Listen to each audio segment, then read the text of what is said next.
And it hits me, oh my gosh, this is that triangle. You know, there's explanation for everything that occurred in the Rendlesham Forest incident that doesn't involve aliens at all. It was completely silent. It comes right over our heads. He saw a classic flying saucer really standing in the clearing. He turned over to my father and held his hand, and he looked in his eyes and he said, "We're not alone." Hello, and welcome to the show we call Podcast UFO. I'm Martin Willis, your host, and we're coming at you live like we do every single Wednesday at 9 p.m. Eastern Standard on the Dark Matter Radio Network. You can go to our website anytime during this live show, and you can sign into our chat room and join in the conversation with our guests. Well, we have another interesting show for you tonight, including upcoming UFO news in just a second with Open Minds Radio Alejandro Rojas. And by the way, a number of people have emailed me and really enjoyed that edition of Alejandro.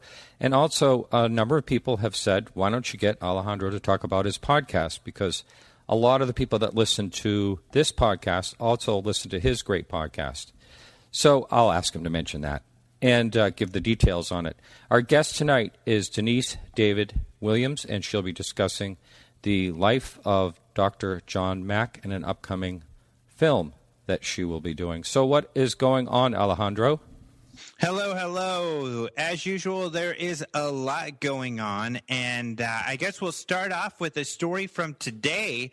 I think this is a really exciting story. Some Russian scientists, in particular, a gentleman who has worked with the International Space Station. He's their orbital mission chief, Vladimir Soloviev. Hopefully I've got his name right. But anyway, yeah, Soloviev, I think is how it is. But he announced that they believe they have found live sea plankton on the ISS. So this is really important. He says they're not sure how it got there. They think that either it kind of hitched a ride. It was on there when it took off, which means that it's been up there for a long time. Or B, that perhaps somehow there are winds, really slight type of winds that can push these things up high enough where they can get to the ISS. Regardless, it's pretty far up there. It's in space. So what this shows is that life can exist in space, that in this zero gravity arena where temperatures are really harsh, there's a lot of cosmic radiation because it's outside of the atmosphere. It doesn't get the protection of Earth's atmosphere, that plankton can live floating around in space. Amazing. Now, yeah, really incredible announcement. A NASA scientist who Space.com spoke to seemed to be taken a little off guard. He said he wasn't really familiar with these claims. He said that Roscosmos, which is the Russian Federation's space agency, they had not said anything about this. So he wants to wait and hear from them, and he's not sure where this information comes from. But really interesting news that's just starting to hit today, and of course the implications are pretty staggering. Well, I don't want to sound all conspiratorial, but, I can get that way. So what if these little plankton guys are like building their own little spaceships and actually doing space travel? Hey, did you think of that? The plankton itself, I guess, is something that is seen in our oceans. They say it's something similar to what is seen floating on the top of the ocean.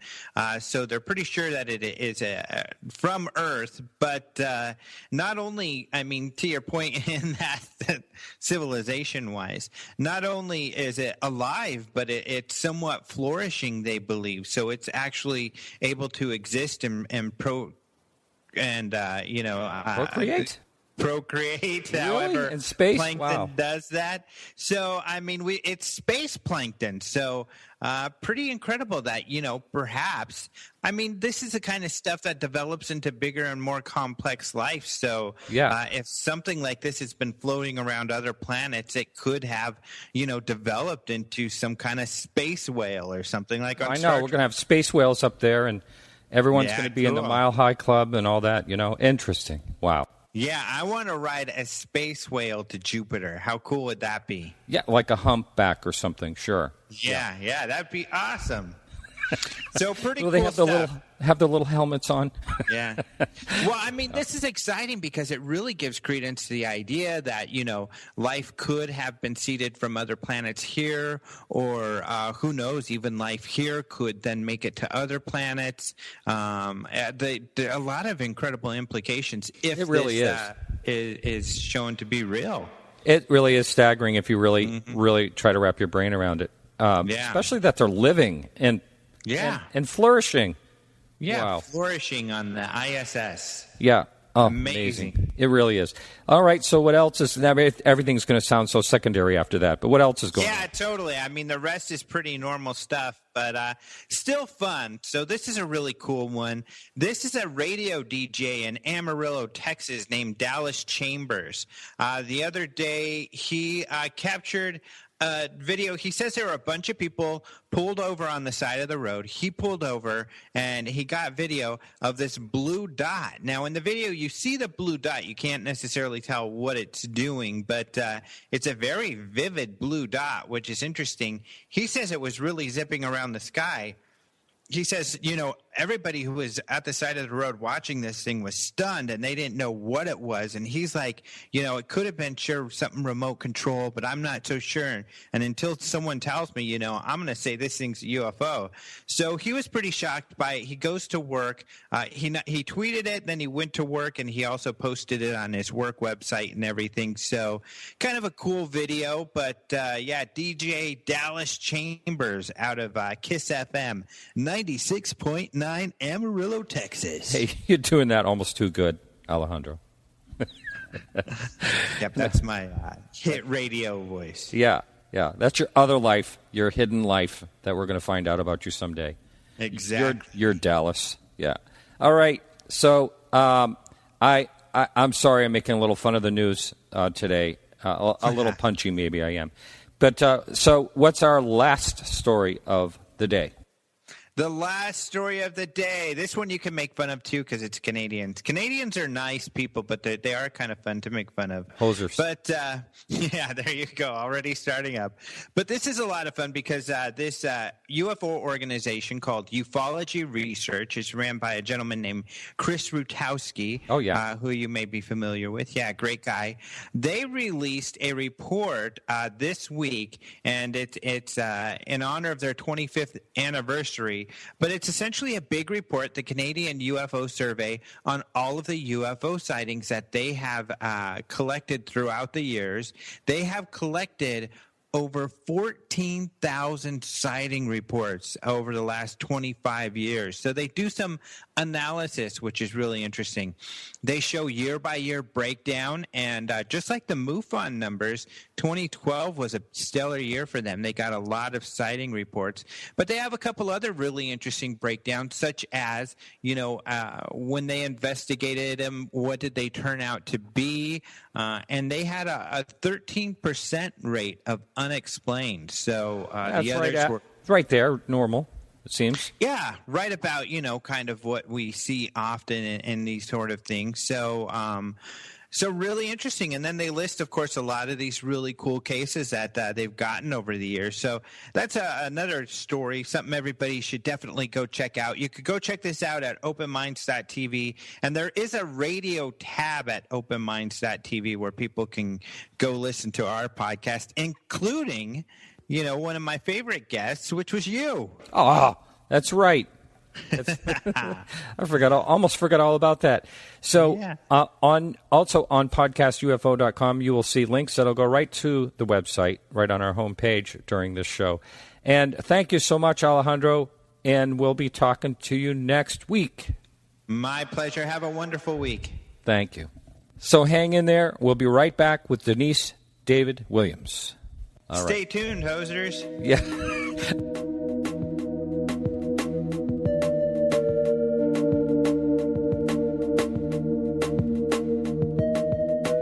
Denise, how are you? Denise, good. There you are. Welcome to the show. Yes. Thank you. Are we on? We are on, Denise. No. Oh, we are on. Hi, Martin. Hi there. Hi. Thanks for having me. That's fine. It's live radio. So, but anyway, thank you for joining us. We had a couple of technical issues, but we pulled it all together, and here we are. And so I'm excited to have you on the show, and I want you to talk about your upcoming film and also how you got connected with Dr. John Mack, who I have had a lot of respect for over the years. And why don't you tell a little bit about yourself? Sure. First of all, thank you, Martin, for having me on. I appreciate it, and love talking about Dr. Mack and the film that we're developing. I have worked in Hollywood for many years as a creative executive, story editor, VP of production, and had the privilege of working with some pretty great writers and directors. And then I formed my own company, Make Magic Productions.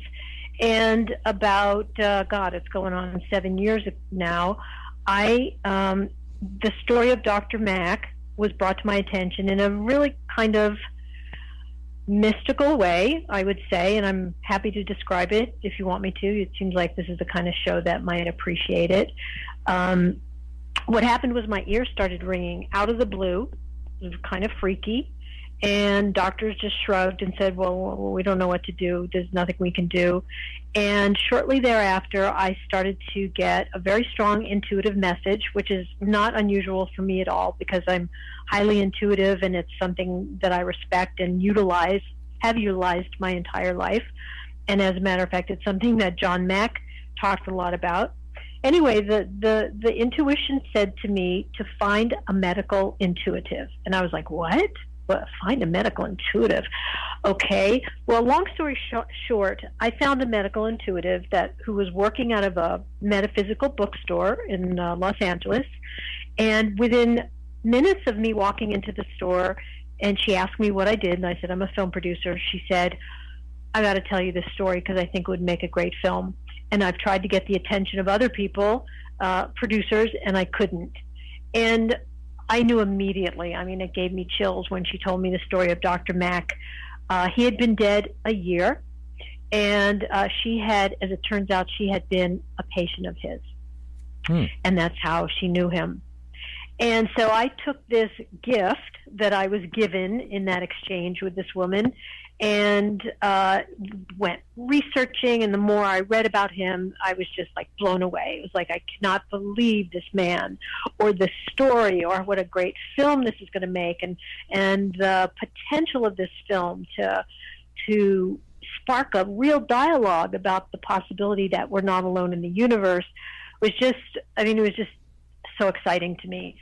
So then I embarked on getting the life rights, and that took 4.5 years. Wow. So, yeah. And, but eventually I did. I created relationships with the Mack family, and ultimately they entrusted me with the rights. And then what I did with the rights was shop it around Hollywood, because I know, this kind of story doesn't come along very often.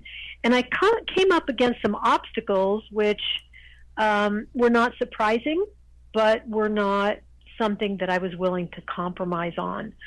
So, because I feel very responsible for doing this story without sensationalism, with it being authentic, with it not making Dr. Mack look like a fool, which a lot of people would like him to look that way. And so what we chose to do, myself and my team, was to create a crowdfunding campaign just for the development of the script, which would allow us to use all the personal and professional archives that have been granted to us. Some incredible stuff, like some of the abductees have given us their private clinical sessions with Dr. Mack, and a lot of great stuff. We have an unpublished autobiography that he wrote before he was killed. And so the purpose of the campaign is to be able to hire a writer and develop the script in-house, and then go back and have it financed in a more conventional way. So that's the nuts and bolts of the project, and that's kind of where we are with it. Yeah. Well, I want to also, just for it's it's kind of easy for us to assume that everybody knows who Dr. Mack is. And I don't want to go into a lot of detail because most people that are interested in this field do know who he is. But let's just more or less talk about him in general, just for the person that may be listening overseas or may have never heard of him. Sure. So Dr. John Mack was head of psychiatry at Harvard University. He was a Pulitzer Prize-winning author. He was very highly regarded, and he was a scientist. He was real left brain, very materialistic worldview. He was asked to meet with people who claimed to be abducted by aliens. And this was really not something at all in his wheelhouse as a scientist and as a doctor. But these people were really desperate. They really needed someone to help them. And he became curious what the underlying psychiatric syndrome was to the phenomenon. So he studied over 200 abductees. But he didn't do it at Harvard because he was kind of embarrassed that, he's studying aliens. So he set up a makeshift office in his home. And one by one, they came to his home. He went to great lengths to keep them apart from each other so they wouldn't be influencing each other's stories. And he used everything he had as a psychiatrist. And he even said to his wife, anybody who thinks they've been abducted by aliens has got to be mentally ill. But after using his entire psychiatric arsenal, he had a change of heart and mind. And according to his clinical assessment and judgment, these people were not crazy and they were not lying. And this was truly shocking to Dr. Mack. I mean, it really unsettled him to have his worldview that he was trained in his entire life, because by this time he was 60 years old, uprooted and challenged. And so he traveled the world and he met with African shaman and Australian aborigines and other people around the world, corroborated very similar stories. And he came back home and compiled his findings in his best-selling book, Abduction. And he went on a book tour. So now he's on Oprah, Larry King, the BBC, basically saying that aliens were real. And Harvard heard about this and they were mortified. So, mortified their head of psychiatry was doing this. So they convened a secret committee to try to discredit him, to take away his tenure, and to basically ruin his reputation.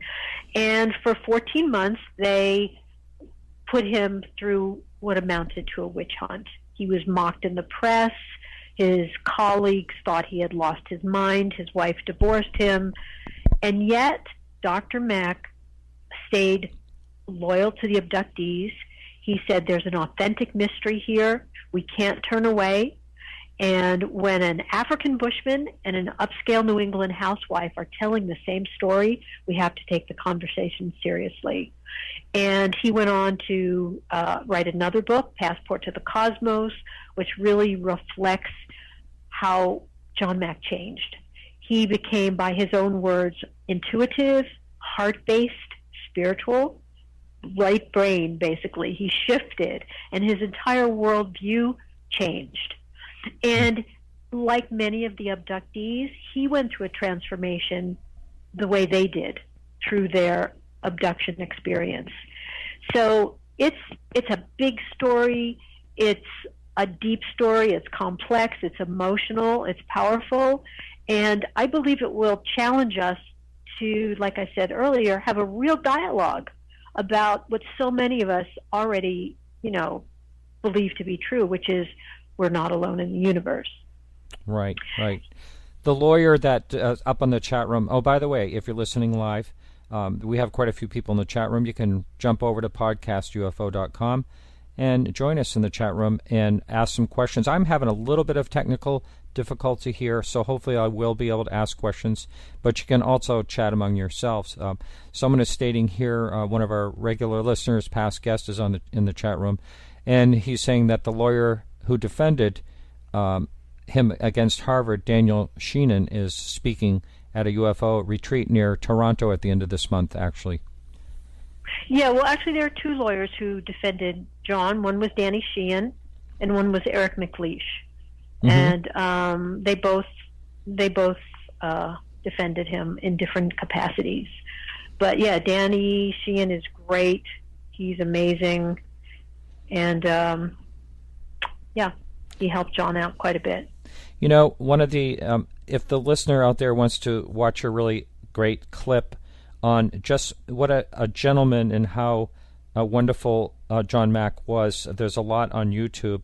And one that I really like and have paid a lot of attention to and want to have some guests on the show to talk about is, in particular, the 62 school children, excuse me, in Zimbabwe, pardon me, Africa, that saw the crafts land and the aliens, and how all 62 children just described exactly the same thing, and they were horrified. And if you watch John Mack interact on a YouTube video with those children, you can see what a solid guy he was with them. And is any part of that going to be in your film? Yeah, it is, because what John was going through the trial with Harvard when he got a call, and they were really, putting him through the ringer, and he got a call from a BBC reporter. His name was Tim Leach, who wanted a statement from John, and John had not, about the Ariel school sighting, and John didn't know anything about it. So at the request of the headmaster in Zimbabwe, John got on a plane and went to interview the children, which is what you were just describing. And the footage is astounding. Mm-hmm. It's just astounding how sincere these children are and how uncoached, and the things that they say that was transmitted to them mind to mind from the beings. And John started out as a child psychiatrist, and it really shows in that footage how gentle he is and right. working with them. So it's important for many reasons, because at home, while Harvard is skewering him, he's in South Africa basically being vindicated by these children. And it's a powerful juxtaposition. Mm-hmm. And I would really love to figure out how to get in touch with one of these children now, because that was back in the 1990s, and they're all in their 20s now. And, it was such a profound incident, and it certainly changed, I don't want to say all of their lives, but most of their lives, I'm sure. Yeah, actually, they're doing a documentary on those kids. And does this have to do with, I do have a guest coming up. He was there along with Dominique on site with John Mack. And Dominique and Randy are doing Randy is a documentary. Mm-hmm. I see. Okay, Randy will be on to talk about that eventually. I did meet him, and he agreed to be on the show, and that will be great.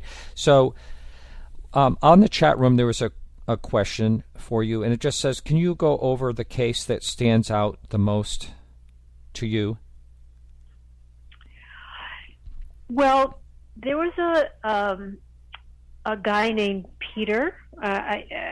His real name is all over the internet, but just for the sake of this conversation, his name was Peter, and he was a patient of John's, and he agreed to be put through additional battery of psychological tests, and his experience was so profound and so transformative. He went on the speaking circuit with John. He was on Oprah with John. He was extremely courageous back in the 90s. If you go to our website, johnmackmovie.com, you'll see a video that he did for us recently, 20 years later.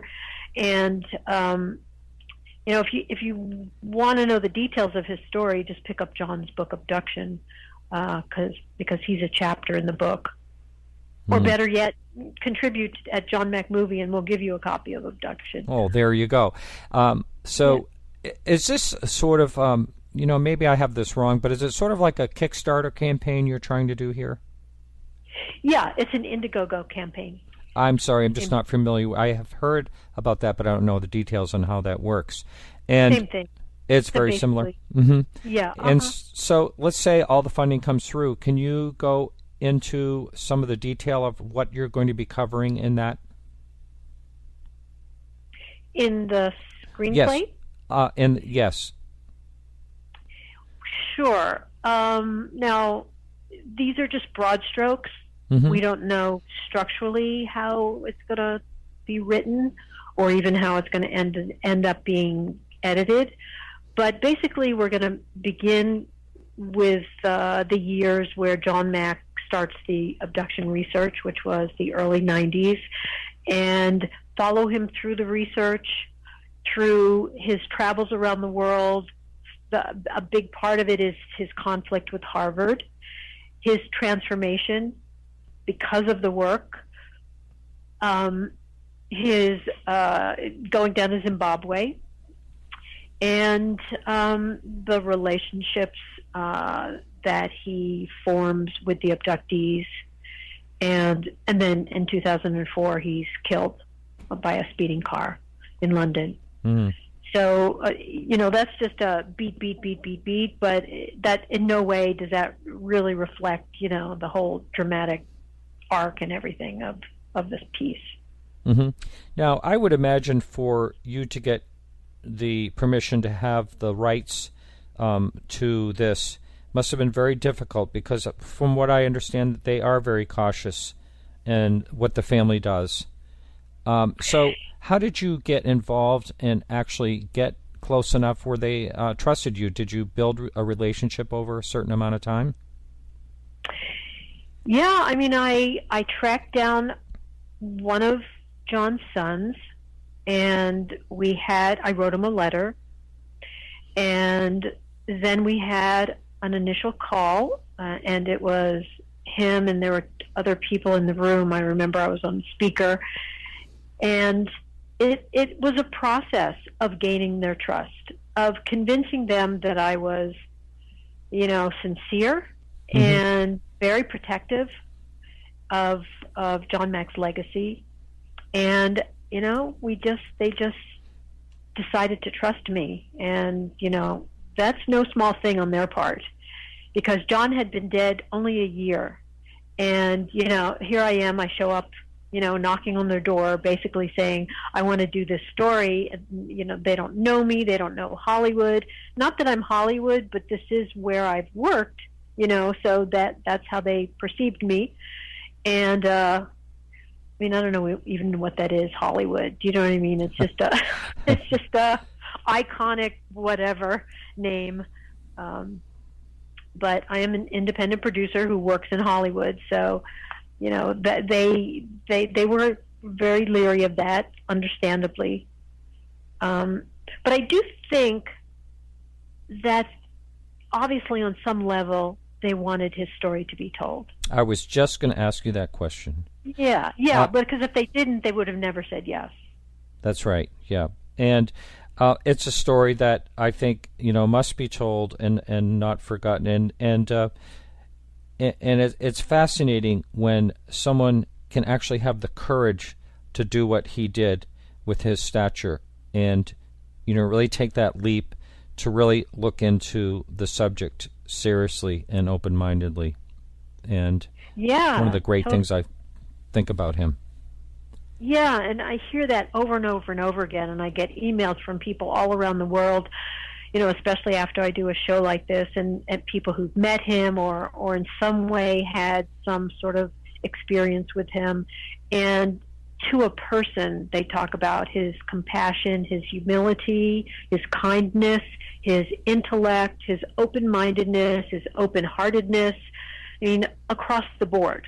But let me say this, we are creating a three-dimensional human being in this film. And so this is not going to be someone who walks on water. He does have his flaws like all of us, mm-hmm. And his shortcomings, and that's also what will help make the character interesting. So, But nevertheless, my point was, he really is a beloved figure to a lot of people. Mm-hmm. And, I put Bud Hopkins up there in kind of, the same realm as, he was also a person that a lot of people really looked up to as well. Of course, he didn't have as much to risk, but he was another pretty solid person really looking into this seriously.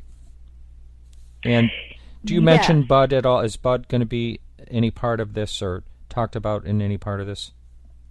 Yes, because Bud was actually, it began with Stan Groff, who was a transpersonal psychologist, he still is, and he gave John a chapter called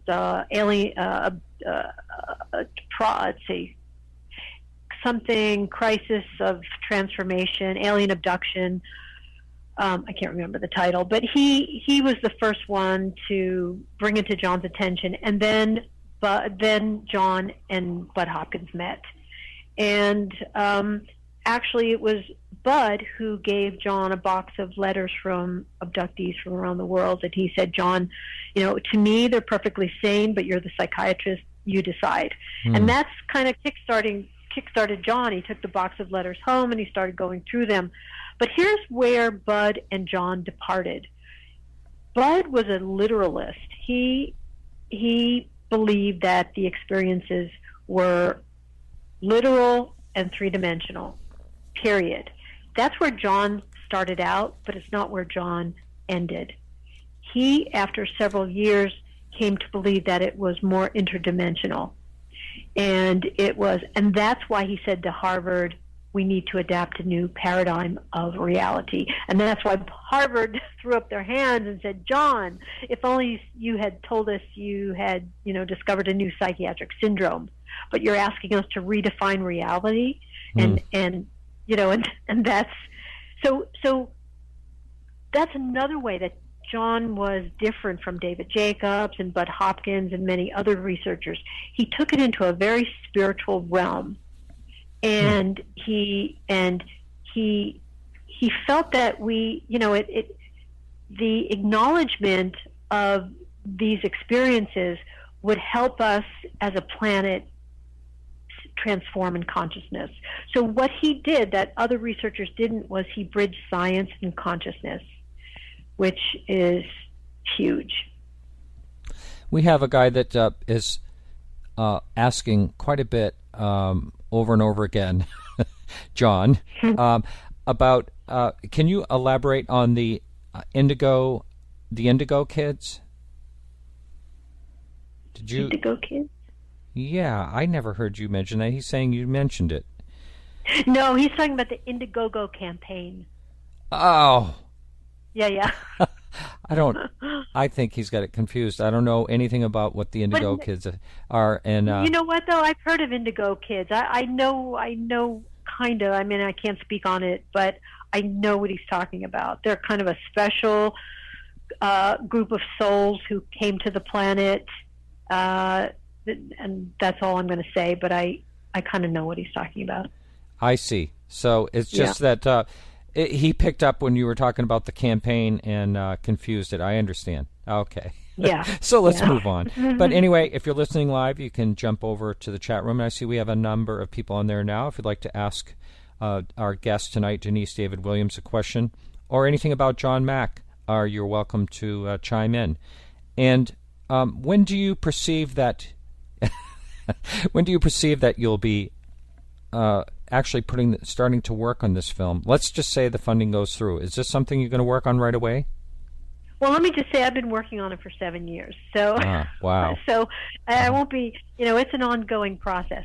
However, when the development money is in place, and we have people, showing a lot of interest, to tell you the truth, who will step forward and help us with that. It's not reflected yet in the Indiegogo campaign, but they are out there. And once we have that in place, the right writer and myself and the consultants who are on board will spend several months crafting the screenplay. Okay, so I may have had this thing confused when I first was speaking to you. I was picturing like a documentary, but we're not talking that. We're talking a screenplay. We're talking actors, and is that what we're doing? Is that what you're doing? You're making actually that is a correct. Film? This is a major motion picture. This is a kind of film you buy a ticket, you go buy your popcorn, you sit down, and you just have an incredible experience, and hopefully you come out and you are just wowed. It's a real movie. Oh my goodness, now I'm really psyched about this. I'm really excited. I would love to watch a movie like that. That is great. So, well, I hope this thing really works out and it becomes a reality. At this point, it's there's a lot of hoops to jump through still. It appears. Yes. Sure. As with anything that's big and has value and big endeavor like this, but it's done all the time. Films are made. I've been in the business long enough to know how to put one foot in front of the other, and it will get done. Now, it will get done. Do you want to talk about some of the other films that you've been involved with that sort of does any of that make any sense to this, or is this totally out of the realm of what you normally do? It does make sense because my entire experience in the business is working on feature films. I mean, my first job out of USC graduate school, I was basically a fly on the wall for E.T. and Raiders of the Lost Ark. I mean, that was my first job, my first foray. And then I worked at 20th Century Fox in a company called the Movie Company, and I was a director of creative affairs for another company, and then I was vice president of a company. We produced Platoon, which won the Best Picture Oscar and Best Director Oscar. So my training is all in this realm. Wow, that is big amazing. Commercial feature film. Mm-hmm. I don't understand this same person that asked about the indigo children is asking about Hawking radiation. Does this have anything to do with John Mack or anything? Are you familiar with that? Not that I'm aware of. Yeah, I know that has to do with black holes and all that, but I'm not aware of that. John, maybe you should stop asking questions. Okay, all right. Someone is saying when they heard you say the screenplay, they were thinking about the Travis Walton experience and hope that doesn't go down, the same path as Fire in the Sky. And it sounds to me that you are really looking to keep his story very, very accurate. Now, I have to say that a lot of times people are always trying to sensationalize something because it doesn't seem like enough. I mean, how are you going to maintain that equality where you don't get so tempted to go over the edge and make something more sensational? Well, I don't know the film that you referred to. I mean, I think I vaguely am aware of it. What was it called? Watchers in the Sky? No, Fire in the Sky with the Travis Walton incident. The abduction in Arizona back in 1978, I believe it was. It is one of the real solid abduction accounts, one of the most solid ones out there. And a lot of that story, he was still glad the movie was made, but some things were changed because the producers of the film just wanted to make it more sensationalized and, did a lot of things different than they actually happened. He went along with it, but does talk about how it sort of bothered him quite a bit. Mm-hmm. Well, the good news is that I'm the producer of the film, John Mack, and I am committed to it being done as a classy, sophisticated, entertaining, provocative, commercial, entertaining movie. It is fiction. It is a fictional film, however. It's not a documentary. So it's not going to completely connect the dots to John's life, but it will capture the spirit of John Mack's life and of the important events that are, relevant to the story. So I think everybody knows what that means. You see a movie like, any picture that's about a real person. Ray comes to mind. I think it was about Ray Charles, right? Or there are any number of them. And, we know when we're moved by them. They may not be detail by detail exact facts, but they capture enough authenticity that, you're satisfied. Right. Now, myself and a lot of people in the field are going to definitely line up to see a movie like this. But what about John Doe out there who has never really looked into the subject? What is going to catch his eye to go visit a movie like this? Well, I think that pretty much everyone on the planet has an opinion about aliens. And I think the facts are 50% believe there are aliens and 50% don't believe there are aliens. But there's nothing better than controversy to help promote a film. And, you could see this film and be completely against the idea of aliens, but you want to see it just so you can, poo-poo it. And then the other 50%, I just envision them flocking to the theaters to see the subject matter handled in a way that Hollywood rarely handles it, which is, presenting aliens so that they're not, just here to conquer us or threaten us or scare us or take us over. This is going to be much more thoughtful and provocative. So I just see that pretty much everyone is an audience for this film. Okay. You bring it up in a group of people, everyone has an opinion about aliens. It just, like a wildfire, gets going. Absolutely. Now, you mentioned earlier that that he sort of had thoughts of interdimensional. So he had thoughts of that all of these encounters were possibly interdimensional, or just part of them. Did he ever elaborate on that? Both. That they were both. That they were physical, three-dimensional, or they were interdimensional because, some of the abductees said that, it's possible just the astral body has the experience. But John Mack said that doesn't make it any less real. Though, the physical body may stay where it is, but the astral body is taken and travels and goes into different dimensions or whatever. The point is it's something we don't really have a language for yet or an understanding of yet. But that doesn't mean that it's not happening or that it's impossible. So I want to talk a little bit about you and how you became open-minded enough to do this. Did you ever explore this part of the subject before you ran into that woman? I really did not put much attention on the subject of aliens per se.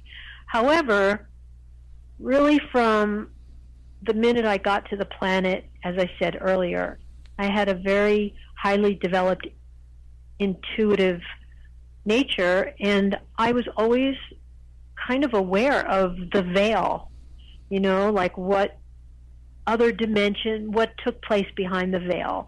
And it came naturally to me as a young girl to hear dead people, have dead relatives talk to me and other kinds of beings, and it was very natural to me. So when I heard about John Mack and his story and how he took it into the subject into a spiritual realm, I just said, I'm the person for this job. I can do justice to this story because I understood what he was trying to say. Now, have you, in your career, in your position, have you received any ridicule about you actually tackling this subject yourself? Not that I can think of. Gotten a lot of support. Mm-hmm. Well, you look at it this way also, or I do anyway, is, John Mack himself, here he is, has this prestigious Harvard position, and, you can't really think of too many places, in the States anyway, of, unless someone is in politics, where they could have such damage to their career as that position. And, that's one of the things that stands out the most with me when it comes to him. Yeah, how much he put on the line, for sure. Right. Huge. And I understand that he was pretty open-minded most of his life, and something I read about his parents or his upbringing was pretty interesting. Is there anything to talk about when it comes to that? His mother died when he was 9 months old, and his father remarried. He was brought up in Manhattan in a very intellectual but atheist home. Even though they were Jewish, they were intellectuals. They were not religious. And I believe his mother was an economist. His father was a doctor. Education was very important. And he was a left-brain guy, no doubt about it. That was his worldview.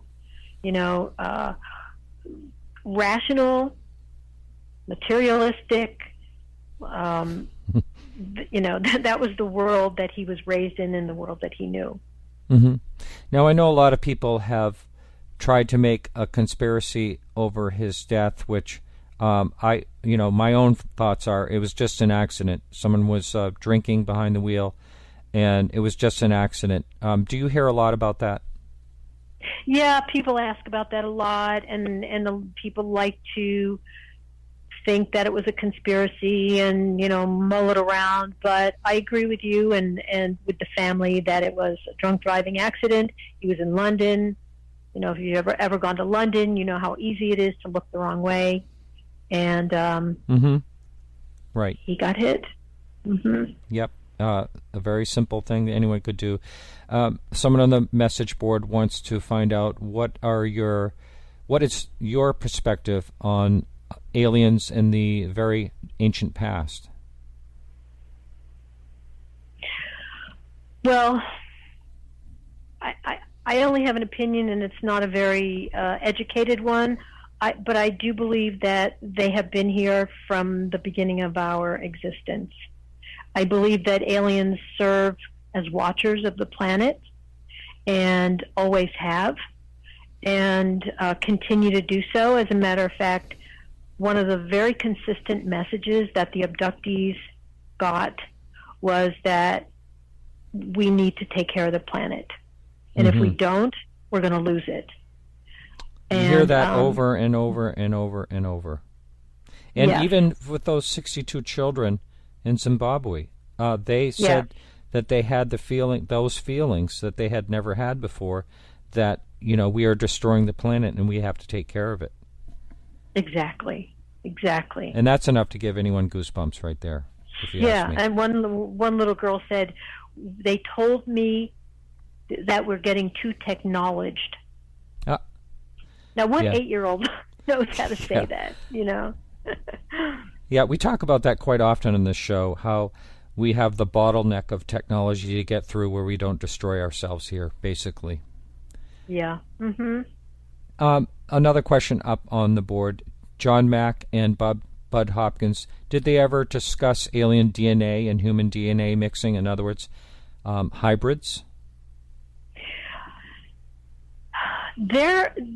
Several of John's patients talked about the alien-human dual identity, that when they were taken and the aliens, that there was some kind of hybrid program going on, and whether why, I don't know why, but it's been conjectured that it was, when we destroy ourselves, this hybrid species will be here to be able to, carry on.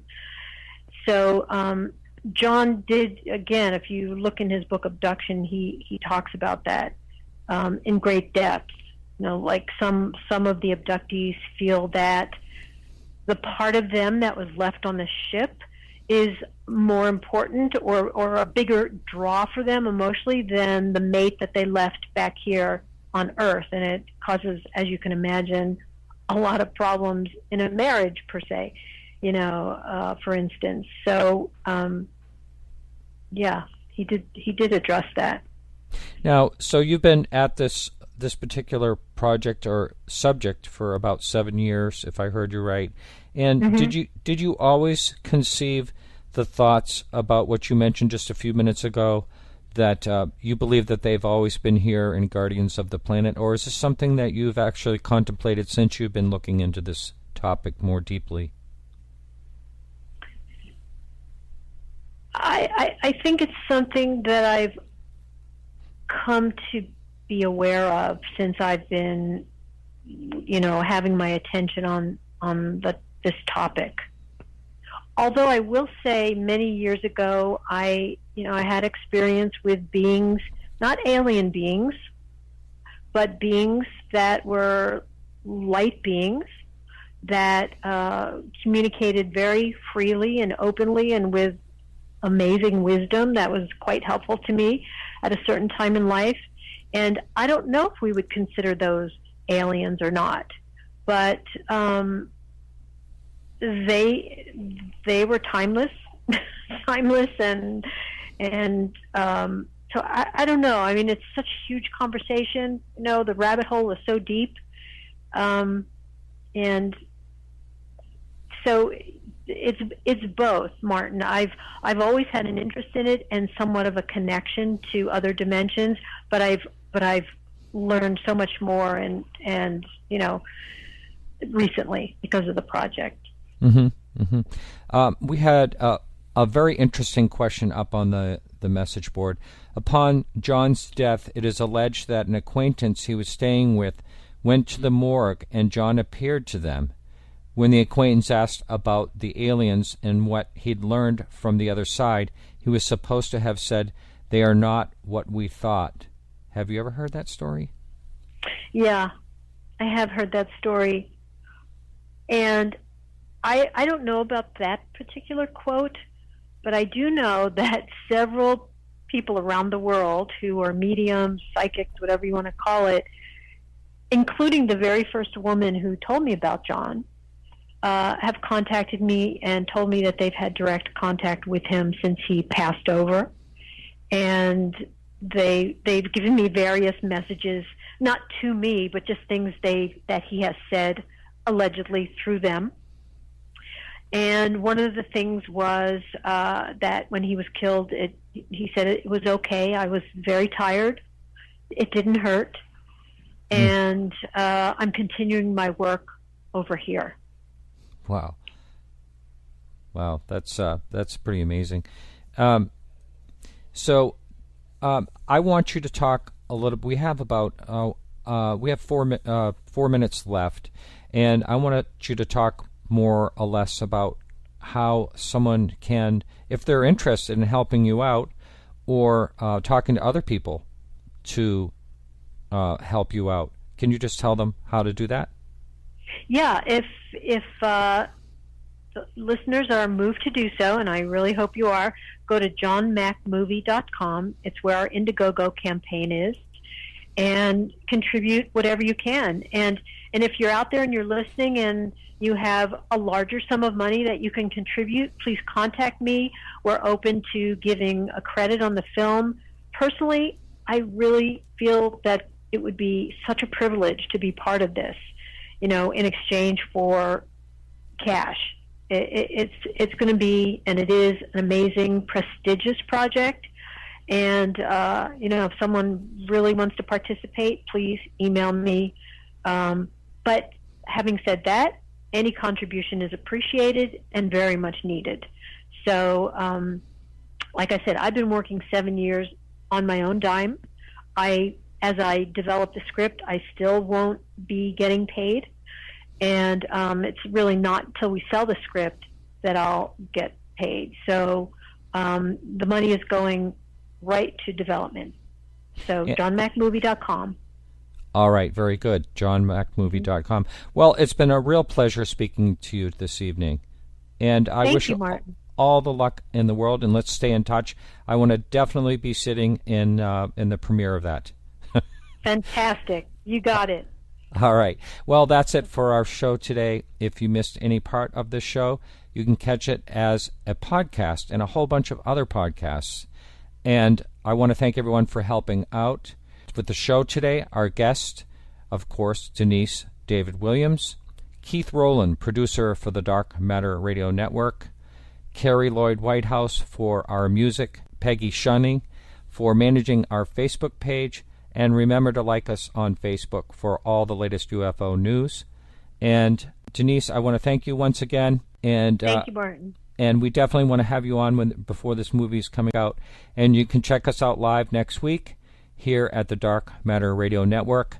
And every Wednesday, this is Martin Willis reminding you to keep your eyes to the sky. And we'll see you next week.